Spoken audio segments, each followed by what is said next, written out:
this gentleman on. He is a 12-term congressman from Texas who is currently running as the Republican candidate, for the presidency of the United States. He has surged in the Iowa polls this week, and whether you agree with him or not, one thing you can't do is call him a flip-flopper. That's what I like about this guy. He's consistent. Please welcome Dr. Ron Paul!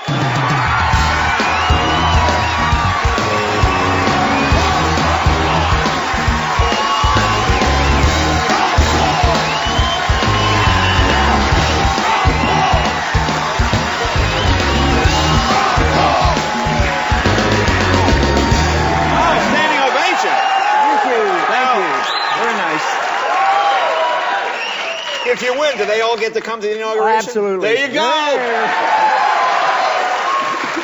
Well, congratulations on your rise in the polls in Iowa. Where do you stand right now, today? Where are you? In the polls? Yeah. It depends on which one. Well, Iowa. In Iowa, first or second, depends on which poll you You're look like at. 1% between you and... Yeah, it's real close. It's a statistical tie.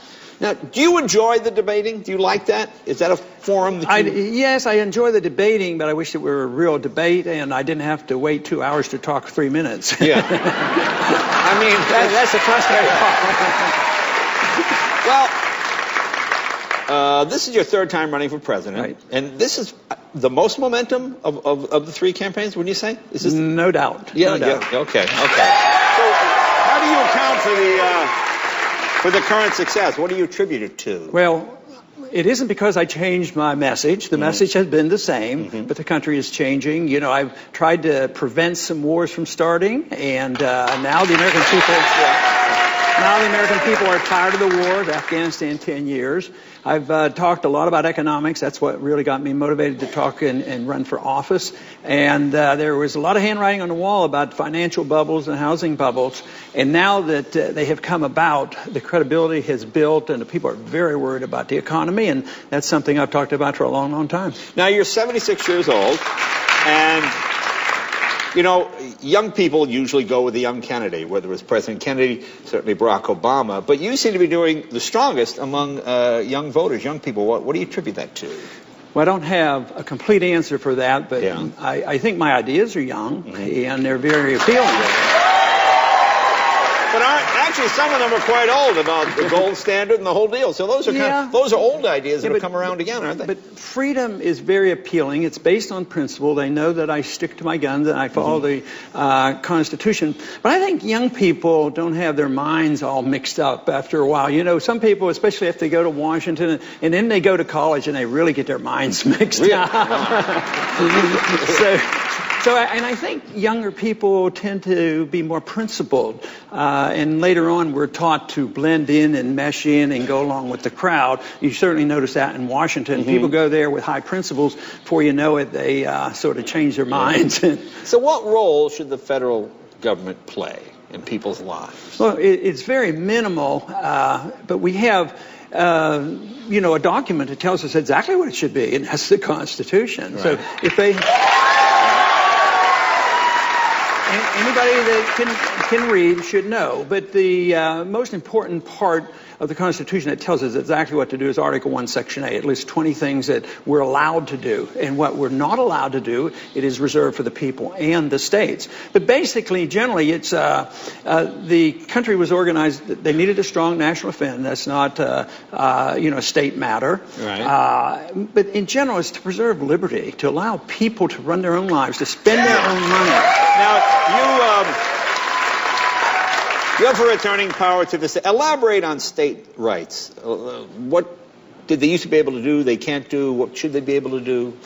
Well, we all use the word states' rights, but in a way, states don't have rights. Only individuals have rights. But the authority and the power goes to the states.